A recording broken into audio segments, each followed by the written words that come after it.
தமிழக சட்டமன்ற தேர்தலில் பதிவான வாக்குகள் நாளை எண்ணப்பட்டு முடிவுகள் அறிவிக்கப்பட உள்ள நிலையில் அதற்கான ஏற்பாடுகளை தேர்தல் ஆணையம் முழுவீச்சில் செய்து வருகிறது. தமிழக சட்டமன்ற தேர்தலில் பதிவான வாக்குகள் நாளை எண்ணப்படுகின்றன. வாக்கு எண்ணிக்கைக்கான அனைத்து ஏற்பாடுகளையும் தேர்தல் ஆணையம் முழுவீச்சில் மேற்கொண்டுள்ளது.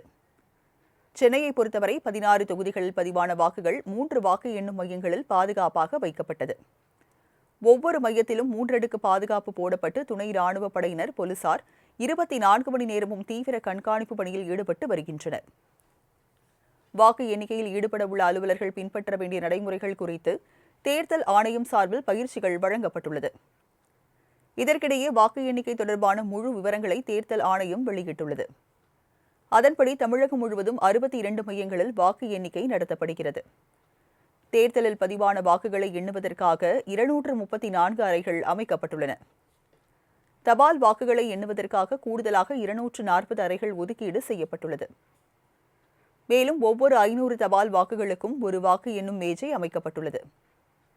மொத்தம் 10,545 பணியாளர்கள் நியமிக்கப்பட்டுள்ள நிலையில் 3,324 மேஜைகள் பயன்படுத்தப்படும்.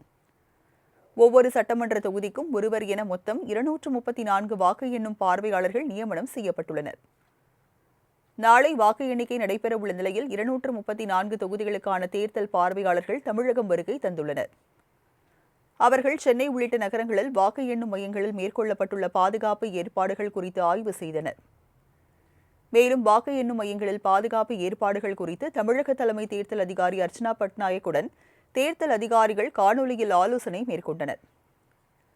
வாக்கு எண்ணிக்கையை முன்னிட்டு பாதுகாப்பு பணி தீவிரப்படுத்தப்பட்டு தமிழ்நாடு முழுவதும் 1 லட்சம் போலீசார் பாதுகாப்பு பணியில் ஈடுபட்டுள்ளதாக தகவல் வெளியாகியுள்ளது. இதேபோல் புதுச்சேரி, கேரளா, அசாம், மேற்கு வங்கம் உள்ளிட்ட 4 மாநிலங்களிலும் நாளை வாக்குகள் எண்ணப்பட்டு முடிவுகள் அறிவிக்கப்பட உள்ளன.